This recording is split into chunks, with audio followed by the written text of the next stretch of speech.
नमस्कार, मैं बरकत त्रिवेदी सी न्यूज़ भारत में आप सभी का स्वागत करती हूं। वक्त हो चुका है न्यूज़ बुलेटिन का। बुलेटिन में खबरों को शुरू करेंगे अंबेडकर नगर की खबर से, जहां नकली पशु आहार बेचने वाले गिरोह का हुआ पर्दाफाश। आगे देखेंगे देवरिया में क्यों पुजारी के ऊपर धारदार हथियार से किया गया हमला। इसी के साथ रुक करेंगे नर्मदा की ओर, जहां डीजीवीसीएल विभाग की ओर से भव्य रैली का हुआ आयोजन। ऐसी तमाम खबरों पर आइए चर्चा करते हैं विस्तार से। अंबेडकर नगर में नकली पशु आहार बेचने वाले गिरोह का हुआ पर्दाफाश। गिरोह के 10 सदस्य गिरफ्तार। 122 नकली पशु आहार की बोरी हुई बरामद। एक दो मुकदमे हमारे यहाँ कायम हुए। एक अलीगंज में कायम हुआ, एक इब्राहिमपुर में कायम हुआ।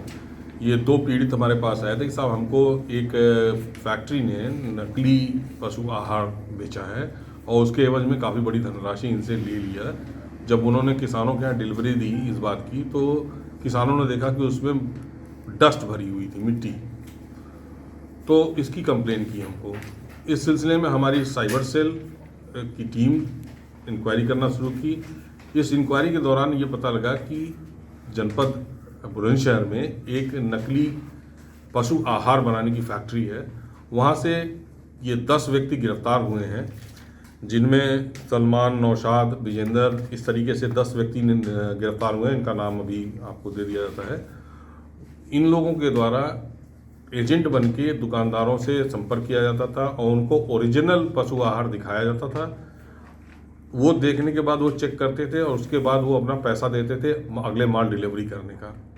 ये एक ट्रक में माल ले आते थे, एक कोई किराए का गोडाउन ले लेते थे, उसमें डंप कर देते थे और वहाँ से पिकअप के माध्यम से ये दुकानदारों को डिलीवरी देते थे। जब दुकानदार इसको पशुपालकों को देता था, तब पशुपालकों ने ये शिकायत करना शुरू की और उन्होंने ये अभियोग पंजीकृत कराया था। तो इसमें हमने 122 बोरी नकली पशु आहार बरामद किया है, 6 अदद मोटरसाइकिल जो इसी काम में यूज़ हो रही थी और एक पिकअप गाड़ी बरामद की है, जिससे लाद की ये दुकानदारों को डिलीवरी देते थे। अंबेडकर नगर से सी न्यूज़ संवाददाता अजय कुमार उपाध्याय की रिपोर्ट। तिलकवाड़ा डीजीवीसीएल विभाग की ओर से भव्य रैली का आयोजन करते हुए बिजली सलामती के साधन का उपयोग करने के लिए ग्रामजनों को संदेश दिया गया। बता दें कि हाल बिजली मनुष्य के जीवन की एक जरूरत बन गई है और बिजली के बिना मनुष्य की हर एक कामगिरी अधूरी है। हाल में हर एक व्यवसाय के लिए, घरेलू कामगिरी में, अंधेरे से प्रकाश के लिए, गर्मी से राहत के लिए और अनेक जरूरियात के लिए बिजली का उपयोग होता है। बिजली के बगैर मनुष्य का जीवन अधूरा है। लेकिन हाल के समय में कई बार बिजली के गंभीर अकस्मात बनते हैं और कई लोग गंभीर तौर पर घायल और कई लोग मृत्यु भी हो जाते हैं। ऐसे गंभीर अकस्मात ना बने और बिजली का सलामत तरीके से उपयोग हो, उसी के दृष्टिगत ये कार्यक्रम किया गया है। आजादी का अमृत महोत्सव कार्यक्रम अंतर्गत तिलकवाड़ा सब डिविजनના તાબા હેઠળ આવેલા तिलकवाड़ा નગરની અંદર લાઇન સ્ટાફ દ્વારા રેલી કાઢવાનું આયોજન કરવામાં આવ્યું। તેના દ્વારા કઈ રીતે પ્રજાજનો, નગરજનો વીજ સલામતીના સાધનોનો ઉપયોગ કરે, ખાસ કરીને ઘરમાં ELCB લગાવે કે RCCB લગાવે, જેનાથી કોઈને વીજ કરંટ ના લગાવે અને કોઈ અનિચ્છનીય બનાવ ના બને, કોઈ અકસ્માત ના થાય, તે અંગે જાગૃતિ ફેલાવવામાં આવી અને ઘરે ઘરે આ સંદેશો પાઠવવામાં આવ્યો। આપનું નામ? प्रजापति कृणाल कुमार, राजेंद्र कुमार। गुजरात से सी न्यूज़ संवाददाता वसीम मेमन की रिपोर्ट। 11 दिसंबर को मझोला में अखिल भारतीय पत्रकार सुरक्षा समिति यूपी की पीलीभीत इकाई की एक अहम बैठक बुलाई गई। ये बैठक मुख्य अतिथि मानव सेवा विकास समिति के अध्यक्ष रामपाल कठेरिया की अध्यक्षता में हुई। संगठन के समस्त अधिकारियों व पदाधिकारियों ने मुख्य अतिथि मानव सेवा विकास समिति के अध्यक्ष रामपाल कठेरिया का स्वागत गले में फूल माला डालकर किया। प्रदेश सचिव हैदर खान एवं मंडल अध्यक्ष जितेंद्र शर्मा द्वारा ये बताया गया कि पत्रकारों की सुरक्षा के लिए संगठित रहना जरूरी है और किसी पत्रकार साथी को कोई परेशानी हो तो सभी एक दूसरे के साथ खड़े रहें। आज ना 11 दिसंबर को मझोला में अखिल भारतीय पत्रकार सुरक्षा समिति यूपी की पीलीभीत इकाई की एक अहम बैठक बुलाई गई। बैठक के मुख्य अतिथि मानव सेवा विकास समिति के अध्यक्ष श्री रामपाल कठेरिया जी की अध्यक्षता में हुई, जिसमें अखिल भारतीय पत्रकार सुरक्षा समिति के आदरणीय प्रदेश अध्यक्ष श्री अजय नारायण प्रताप सिंह जी के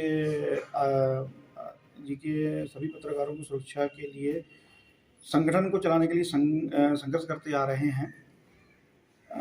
आज आदरणीय प्रदेश सचिव जी श्री हैदर खान जी और मंडल अध्यक्ष श्री जितेंद्र शर्मा जी के द्वारा यह बताया गया कि पत्रकारों की सुरक्षा संगठित रखना जरूरी है और पत्रकारों पे जो फर्जी मुकदमे वगैरह जो लिखे जाते हैं उसके लिए अखिल भारतीय पत्रकार सुरक्षा समिति में जुड़े पत्रकारों के लिए हमेशा साथ खड़े रहने के लिए ये बैठक की गई है और भविष्य में ऐसी घटनाएं जो बहुत बढ़ रही हैं पत्रकारों के संग में और इस तरीके के लिए घटनाएं रुकनी चाहिए, इसलिए हमारे माननीय प्रदेश अध्यक्ष जी पूरे जोर शोर से लगे हैं और सरकार को पत्रकार सुरक्षा कानून लाने के लिए बोला जा रहा है और जल्द ही उनकी मेहनत रंग लाएगी। आज 11 दिसंबर को मझौला में अखिल भारतीय पत्रकार सुरक्षा समिति यूपी की एक अहम बैठक बुलाई गई। उस बैठक के मुख्य अतिथि मानव सेवा समिति के अध्यक्ष रामपाल कठेरिया जी थे और हमारे अखिल भारतीय पत्रकार सुरक्षा समिति के अध्यक्ष श्री अजय प्रताप नारायण सिंह जी का मुख्य उद्देश्य पत्रकारों के सुरक्षा को संगठन में एकत्र करके सबके लिए संगठित होकर के संघर्ष कर रहे हैं। हमारे आदरणीय प्रदेश अध्यक्ष जी हम लोगों के पत्रकारों के लिए एक नया कानून लागू करवा रहे हैं जो पत्रकारों की सुरक्षा के लिए है और हमारे प्रदेश सचिव जी श्री हैदर खान जी और आदरणीय मंडल अध्यक्ष श्री जितेंद्र शर्मा जी, हमारा ये उद्देश्य है जो पूरे भारत में 22 राज्यों में अखिल भारतीय पत्रकार सुरक्षा संगठन चल रहा है, इसको एक नया कानून लागू करके जिससे कि पत्रकारों पे जो फर्जी मुकदमे लिखे जाते हैं, पत्रकारों के साथ जाति होती है, इस संगठन को एकत्र होकर सभी लोगों को एक साथ एकजुट होकर के सभी पत्रकार को संगठित होकर के अपने हक के लिए लड़ना, ये उद्देश्य है। पीलीभीत से सी न्यूज़ संवाददाता हैदर खान की रिपोर्ट। अपने आप को किसान पुत्र और किसान कहलाने वाले शिवराज के राज्य में किसान फसल बेचने के लिए तड़प रहा है। गोदामों के सामने खाद्य यूरिया के लिए सुबह 3 बजे से किसान लाइनों में लगे हैं। देश कृषि प्रधान देश है और मध्य प्रदेश कृषि की आत्मा, लेकिन मध्य प्रदेश सरकार की लापरवाही के चलते किसान एक सप्ताह से खाद यूरिया के लिए तड़प रहे हैं। गेहूं की बोवनी के बाद अगर समय पर यूरिया नहीं डाला गया तो फसल जवान होने से पहले ही दम तोड़ देगी। पर कौन से गांव के किसान हो आप? जीराबाड़ी किसान। क्या परेशानी हो रही है यहाँ पर? कब से लाइन में खड़ी हो आप? कितनी देर से खड़ी हो लाइन में? अभी तक नहीं मिल पाया। क्या बोल रहे हैं यहाँ पे? क्या बोल रहा है अधिकारी? क्या नाम है आपका? कौन से गांव के किसान हो? क्या परेशानियाँ हैं आप? यूरिया जा रहा है यहाँ पे, टोकन दे देते हैं, रोज लाइन लगवाते हैं। इसके बाद पहले भी आपको टोकन मिलते हैं, रोज लग रहा है, यूरिया नहीं मिला। तो और क्या परेशानियाँ हो रही हैं यहाँ पर? परेशानी जैसे जो है लाइन में हो रही है, दिक्कत हो रही है। किसान लाइन में लगे हुए हैं खाद यूरिया को लेकर, क्या परेशानियाँ हो रही हैं? कोई परेशानी नहीं है। खाद हमारे यहाँ पर्याप्त मात्रा में 12 तारीख का जो हमने टोकन दिया था, यहाँ पर आप जो बाईं ओर मेरे देख रहे हैं, यहाँ पर एक क्रमांक 1 से लेकर 100 तक दिया जा रहा है। पीछे वाली खिड़की पर 1 से लेकर 101 से लेकर 200 तक दिया जा रहा है। 13 तारीख के जिनके टोकन थे और उनको भी जो है वो उपलब्ध कराने के लिए हमारे पास मार्केट सोसाइटी है, वहाँ से दिया जा रहा है।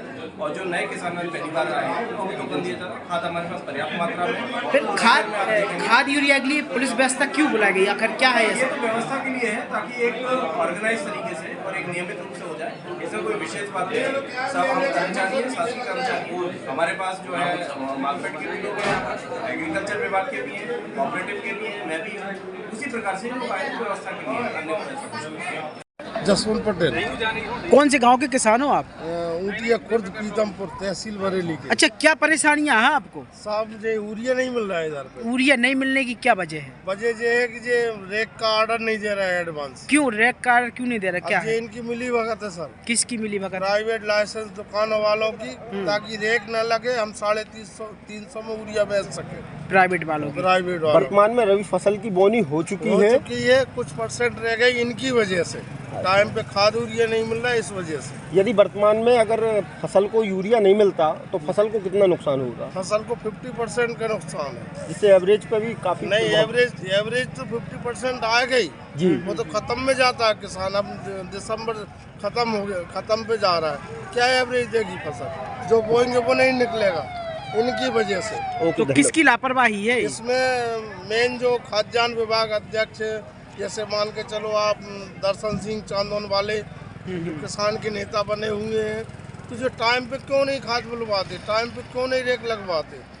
या तो कहीं ना कहीं इनका प्राइवेट वालों से कांटेक्ट है कि भाई खाद लेट करके हम वो 350 में बेच सकें। रायसेन से सीनू संवाददाता अरशद मसूद की रिपोर्ट। फिलहाल के लिए इस न्यूज़ बुलेटिन में बस इतना ही। देश दुनिया की तमाम खबरों के लिए देखते रहें सी न्यूज़ भारत। हर खबर आपके साथ, आपके हाथ।